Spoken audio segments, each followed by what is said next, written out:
الحمد لله وكفى والصلاة والسلام على عباده الذين اصطفاه أما بعد فأعوذ بالله من الشيطان الرجيم بسم الله الرحمن الرحيم قال الله تعالى واعبدوا الله ولا تشركوا به شيئا وبالوالدين إحسانا وبذي القربى واليتامى والمساكين والجار ذي القربى والجار الجنب والصاحب بالجنب وابن السبيل وما ملكت أيمانكم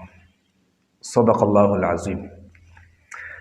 د دریا تلویزیون درنو لیدونکو او قدرمنو همکارانو السلام علیکم ورحمت الله وبرکاته. خدای تعالی دې وکړي چې روغ جوړ او د صحت په جامو کې نغښتي وي. الله تعالی مو روژې، عبادتونه، صدقات، نفلونه، تراویح، لمونځونه په خپل دربار کې قبول کړه. په نننۍ خپرونه کې مو موضوع ده د ګاونډي حقوق. راځو وپېژنو چې ګاونډي چاته ویل کېږي او ګاونډي کوم حقوق لري. کله چې موږ په ټولنه او اجتماع کې اوسېږو نو د ځینې نورو انسانانو حقوق وي، حتی د حیواناتو حقوق هم وي چې د هغې په رعایت کولو سره موږ مکلف شوي یو. د وړو خزندګانو حقوق هم شته، د حیواناتو حقوق هم شته او د انسانانو هم شته. انسانان بیا مختلف کټګوریانې لري، ځینې نږدې وي او ځینې لږ لري. ځینې حقوق د وجوب او د فرضیت په درجه کې دي او د ځینې مستحباتو او سنتو په درجه کې. یو د انسانانو له حقوقو نه چې هغه د ګاونډي حقوق دي. د ګاونډي حقوق ډیر مهم دي،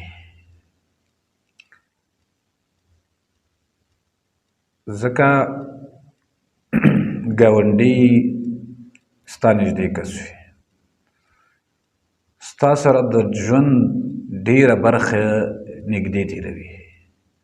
که ته چېرته دفتر کې وظیفه لري، دنده لري، تجارت کوي، نو هلته ستا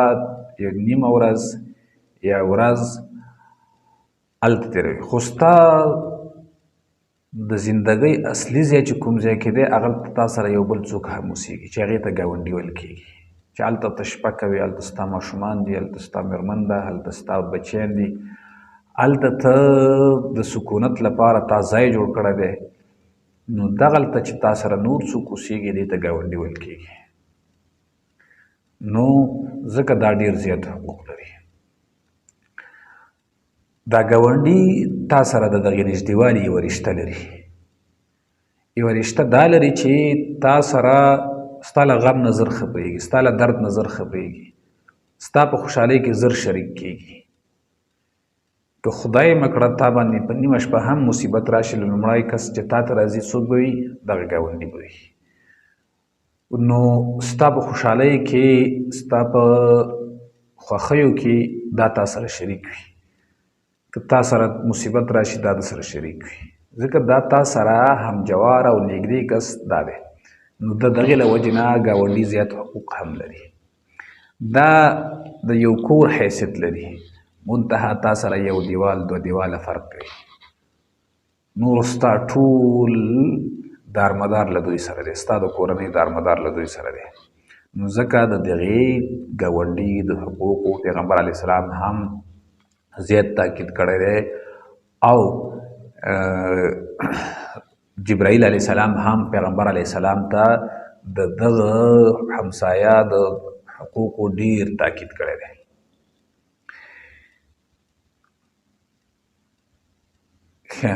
نو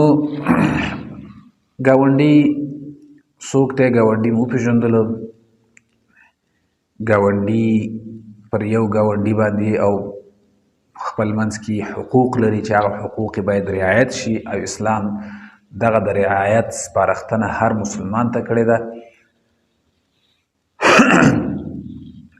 نو دین اسلام پیغمبر صلی الله علیه وسلم تاکیدات زیادی بر حق همسایه داشتن این تاکیدات حتی در رسیدگی به بیماری، عیادت و سایر امور همسایه وجود دارد. اگر همسایه مریض شد، همسایه یا همسایه ها به عیادتش بروند و نیازهای احتمالی او را رفع کنند. حتی اگر همسایه قرض خواست، همسایه دیگر باید آن را تامین کند. و اگر واقع خوشی برای او رخ داد، تبریک بگوید. اینها همه نشان می‌دهد که حق همسایه خیلی زیاد است. همسایه باید در مصیبت‌های یار و غمخوار همسایه دیگر باشد و به او تسلیت بگوید تا اندکی از غم او کاسته شود.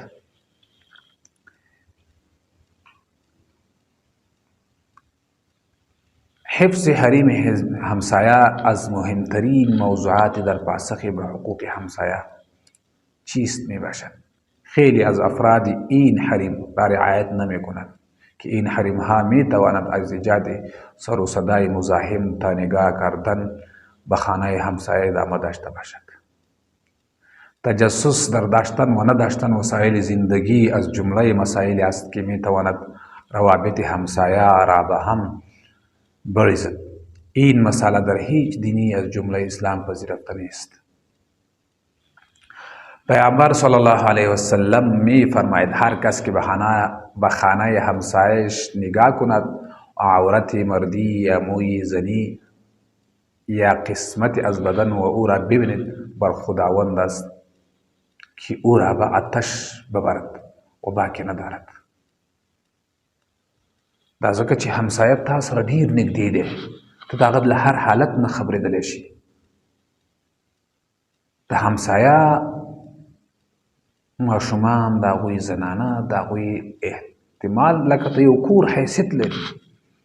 نو تر ټولو زیات دا دی چې ته د همسایه د عزت ابرو خیال وساتي، هغه خپل عزت او ابرو وګڼي. که څنګه چې هغه تا ته د هغه ټول حالت ښکاري، نو ستا حالت هم هغه ته ټول ښکاري. د دې لپاره چې همسایهګان سره ډېر نږدې اوسېږي، د ژوند ټول امورات یو بل ته څرګند وي، نو داسې نه وي چې که کومې نیمګړتیاوې وي او کوم تشې وي، هغه دې د باندې نورو خلکو ته وویل شي. حتی د ګاونډي د کورنۍ احوال به نورو خپلو خپلوانو ته هم نه وایي.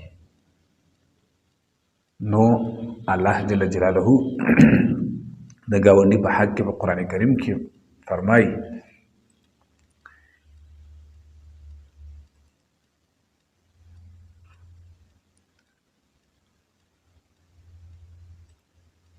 الله جل جلاله فرمایي چې واعبدوا الله ولا تشركوا به شيئا وبالوالدین احسانا. تاسو د الله عبادت وکړئ او د الله سره شریک په هیڅ شي کې مه پیدا کوئ. الله پاک دغلته استاد د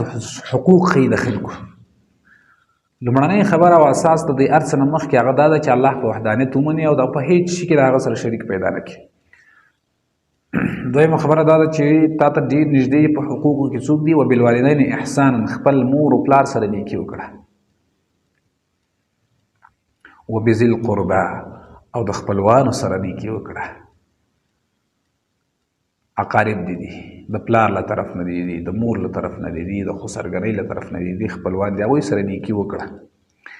والیتاما، او یتیمانو سره، والمساکین، او مسکینانو سره، بل والجار ذي القربى والجار الجنب، او د خپلو ګاونډیانو سره. دا ګاونډي سره به نیکي کوي.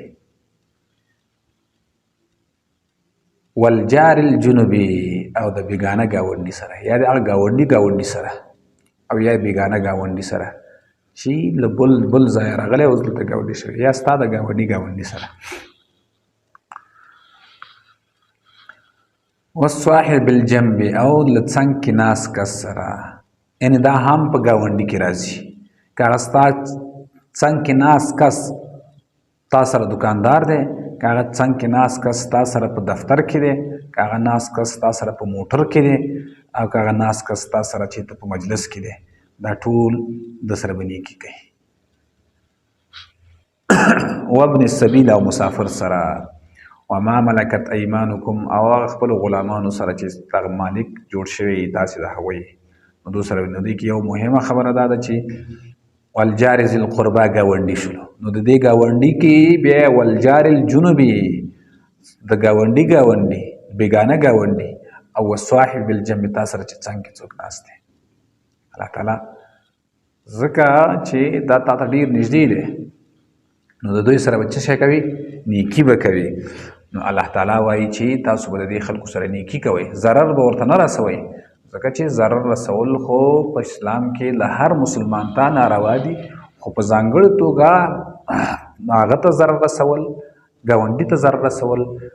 دا پیغمبر علیه السلام وایي چې دا مؤمن نه دی چې څوک ګاونډي ته ضرر رسوي. نبی علیه السلام فرمایي له ابن عمر او عایشې رضی الله عنها روایت دی چې رسول الله صلی الله علیه وسلم وفرمایل چې جبرائیل علیه السلام به همیشه ماته د ګاونډي باره کې توصیه کوله تر دې چې ما به فکر وکړه چې یو ګاونډي له بل ګاونډي سره په میراث کې شریک نشي. دومره به یې توصیه کوله د یو ګاونډي په حق کې چې ما به فکر وکړ چې هسې نه دا یو ګاونډي د بل ګاونډي سره په میراث کې شریک شي. دومره حقوق لري. علما وایي که چېرته دغه یو ګاونډي د بل د یو چا ګاونډ کې څوک دی او هغه د لوږې مړ شو نو الله تعالی د ده په مرګ کې دغه کس شریک ګڼي دا د ده په مرګ کې شریک دی. نو یعنې مونږ که چېرته په خپل ګاونډ کې فقیر و مسکین خلک وګورو او زمونږ ګاونډ کې وي او مونږ یې توجه ورته ونه کړو نو مونږ حتما ګناهګار یو.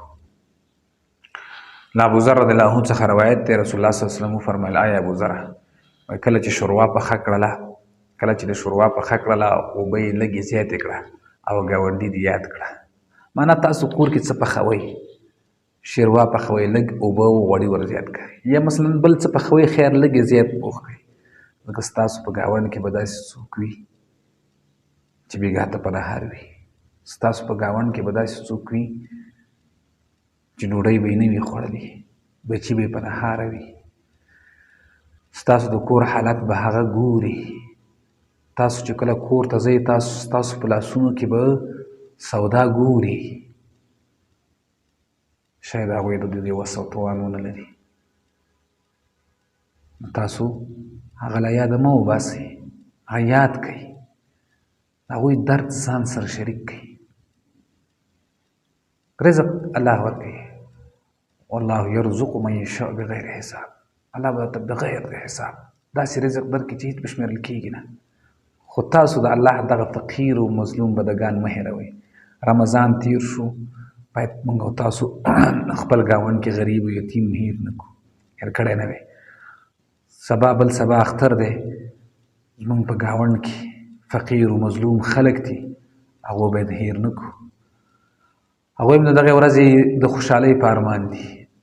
په دغه ورځ به یو څه شی خوړلو په ارمان دي راځئ چې له خپل مصرف څه وسپمو او هغوی ته یې ورکړو. دا د پیغمبر تاکید دی. ابوذر ته وایي چې تاسو کله شوروا پخوئ لږې اوبه پکې زیاتې کړئ او خپل ګاونډي دې هېر نه کړي یاد یې ساته. ابو هریره رضی الله عنه څخه روایت دی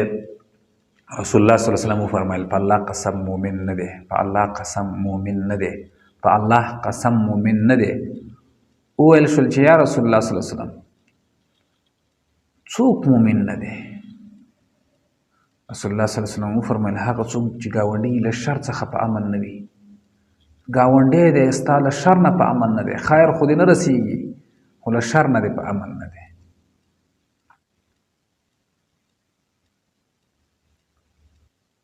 نو موږ او تاسو باید ګاونډي ته خیر ورسو په ګاونډي ته شر ونه رسو. نو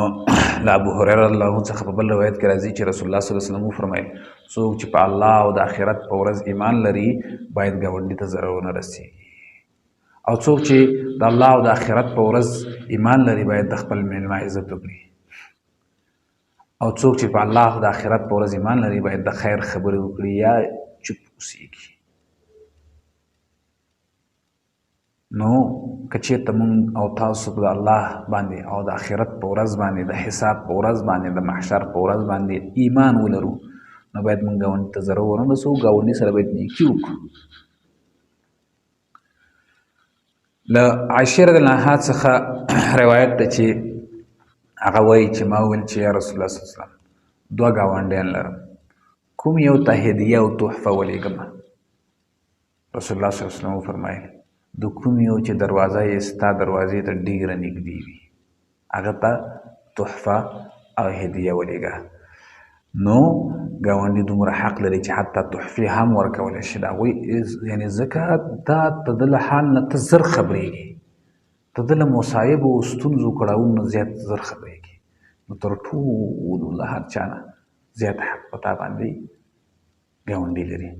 د عبدالله ابن عمر رضی الله عنهما څخه روایت دی چې رسول الله صلی الله علیه وسلم وفرمایل غوره ملګری د الله په نیز غوره د دوی د خپل ملګري سره دی یعنې غوره ملګری هغه دی چې څوک ښه چلند د خپل ملګري سره کوي او غوره ګاونډی د الله جل جلاله په نیز هغه دی چې دوی له خپل ګاونډي سره غوره او ښه چلند کوي یعنې کوم کس چې له خپل ملګري سره ډېر ښه وي ښه رویه کوي او کوم کس چې له خپل ګاونډي سره غوره او نیک چلند کوي نو الله وایي چې دا غوره خلک دي الله ورته غوره ویلي دي او کوم کسانو ته چې الله غوره وایي نو هغه د مخلوق په نیز هم غوره وي کوم خلک چې الله د غوراوي خبره ورته کوي نو هغه به څنګه غوره نه وي نو الله جل جلاله دغه د ګاونډي حقوق د یو ګاونډي په بل باندې دا د دې دپاره ایښي دي چې دوی ته د ضرر ونه رسوي او بلکې مرسته ورسره وکړي ګاونډي له هر چا نه تا ته نږدې دی ګاونډي له هر چا نه تا ته مخکې ستا په غم او درد کې شریک دی ستا احوال او د هغه احوال یو بل سره شریک دي یعنې من حیث د یوه کور ته نږدې خبره ده نو پیغمبر علیه السلام هم په دې خاطر باندې په ډیرو روایاتو کې د ګاونډي د حقوقو خبره کړې ده چې باید موږ او تاسو د دغې ګاونډي له حقوقو ځان خبر کړو یعنې دا نه دی چې موږ همسایه دی مورې پوښتنه نه کوو چې بېګا څه خوړلي څه نه دي خوړلي ماشومان یې په نهاره و که نه و او یا داسې وي چې ضرر ورسو خدای مکه باید ضرر ونه رسو مثلا موږ هغه څه ونه کړو چې د هغه د اذیت سبب کیږي موږ تاسو ګورو چې کله یو زموږ ګاونډي غریب وي نو زموږ کله چې کور جګوو نو د هغه طرف ته هغه کړکۍ او شداري کوو که زموږ ډېره اړتیا وي د هغې دپاره به داسې یو هغه کوو چې د هغه کور زموږ له کور نه بې پردې نه شي د هغه کور زموږ له کور نه بې ستره نه شي د هغه کور باید خپل کور وګڼو د زموږ څنګ کې ګاونډي چې کوم دی د هغه کور خپل کور وکړو د هغه د عزت د هغه د ابرو خیال وساتو خپل ماشومانو ته او خپل نسل ته ځوان نسل ته آینده نسل ته دا فکره ور وغورځوو چې دا زموږ خپل کور دی د دې حیا ناموس عزت او ابرو زموږ خپل ناموس عزت او ابرو ده که خدای مه کړه موږ د دوی د عزت او د ابرو خیال ونه ساتو نو زموږ د عزت د حیا او د ابرو خیال به هم څوک ونه ساتي نو په همدې اساس دا لازمي خبره ده چې موږ باید د ګاونډي ډېر خیال وساتو ضرر او اذیت ور ونه رسو بلکې ښېګڼه او نیکي ورسره وکړو نو الله تعالی دې موږ او تاسو ته په دې خبرو کول باندې د عمل کولو توفیق راکړي تر بلې خپرونې پورې زه احسان الله سباوون درڅخه اجازه اخلم أقول قولي هذا أستغفر الله لي ولكم ولسائر المسلمين